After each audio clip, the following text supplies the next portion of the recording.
কিন্তু যে সিনেমার মূল দাবি ছিল ৩২,০০০ নারী আইএসআইএসে গেছে, সেই দাবি নির্মাতারা নিজেরাই ট্রেলার থেকে সরিয়ে দিয়েছেন।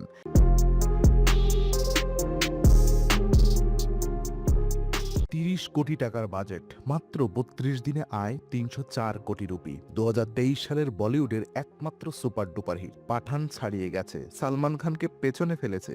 কিন্তু এই সিনেমা দেখতে যাওয়ার সময় মুম্বাই পুলিশ অভিনেত্রীর সাথে গেছে, মৃত্যু হুমকি এসেছে, দুটো রাজ্য নিষেধাজ্ঞা দিয়েছে, সুপ্রিম কোর্টে মামলা হয়েছে এবং প্রধানমন্ত্রী নিজে নির্বাচনী মঞ্চে নাম নিয়েছেন।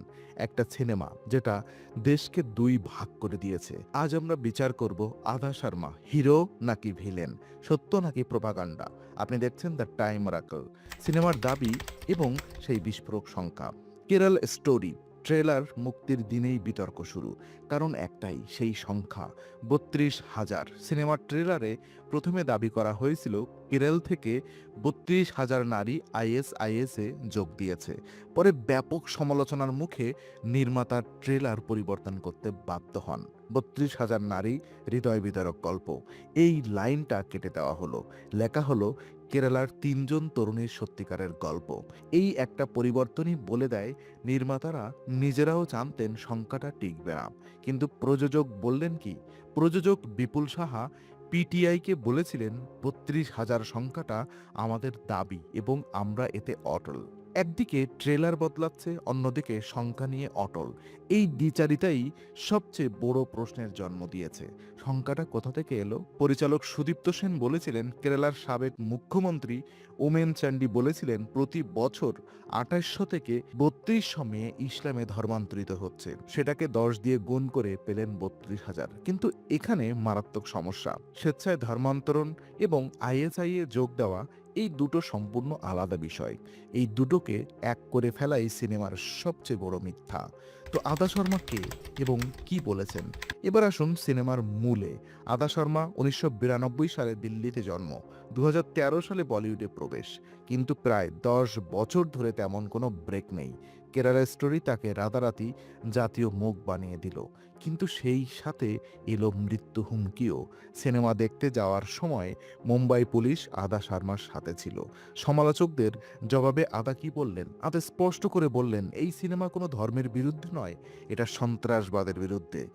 মত প্রকাশের স্বাধীনতাকে সম্মান করা। সিনেমা দেখুন, তারপর মন্তব্য করুন। প্রত্যেকের পছন্দ মতো ইতিবাচক বা নেতিবাচক মন্তব্য করার অধিকার আছে। আদা আরও বলেছেন, যারা সিনেমাটি নিষিদ্ধ করতে চাইছেন, যদি তারা দেখেন তাহলে হয়তো বুঝবেন এটা সন্ত্রাসবাদের বিরুদ্ধে এবং হয়তো আরও বেশি তরুণীকে দেখানোর জন্য স্ক্রিনিং বাড়াবেন। এই কথাগুলো শুনতে তাকে সাহসী মনে হয়। কিন্তু প্রশ্ন থেকে যায়, একজন অভিনেত্রী কি জানতেন সংখ্যাটা মিথ্যা, নাকি তিনিও বিশ্বাস করেছিলেন? তো সিনেমা থেকে নির্বাচনী অস্ত্র, রাজনৈতিক ব্যবহার, এই সিনেমার সবচেয়ে বিপজ্জনক অধ্যায় শুরু হলো মুক্তির পরে। সুপ্রিম কোর্ট পশ্চিমবঙ্গের নিষেধাজ্ঞা তুলে দিয়ে বলল, খারাপ সিনেমা বক্স অফিসেই ফ্লপ করে। আইন দিয়ে জনগণের অসহিষ্ণুতাকে পুরস্কার করা যায় না। সুপ্রিম কোর্টের এই বক্তব্য গুরুত্বপূর্ণ, কিন্তু আরও গুরুত্বপূর্ণ যা ঘটল রাজনীতির মঞ্চে।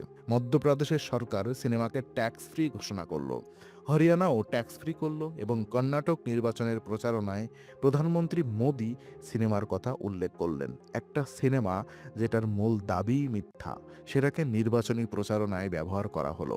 পশ্চিমবঙ্গ সরকার সুপ্রিম কোর্টে বলেছে সিনেমাটি বিকৃত তথ্যের উপরে ভিত্তি করে তৈরি এবং এতে এমন ঘৃণামূলক বক্তব্য আছে যা সাম্প্রদায়িক সম্প্রীতি নষ্ট করতে পারে। এখানেই সবচেয়ে বড় প্রশ্ন।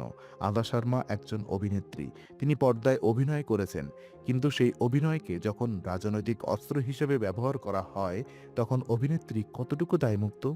তো বক্স অফিস বনাম বাস্তবতা। এবার সংখ্যার দ্বন্দ্ব দেখুন। বক্স অফিসের সংখ্যা ৩০ কোটি বাজেটের এই সিনেমা ২০২৩ সালে বলিউডের একমাত্র সুপার ডুপার হিট। শাহরুখ খানের পাঠানের চেয়ে বেশি রিটার্ন অফ ইনভেস্টমেন্ট। মাত্র ২ সপ্তাহেই ৯৩ কোটি, মোট আয় ৩০০ কোটি ছাড়িয়ে। বাস্তবতা কি? ভারত সরকারের নিজস্ব তথ্য, সমগ্র ভারত থেকে আইএসআইএস সংশ্লিষ্ট মামলা মাত্র ১৫০ থেকে ২০০।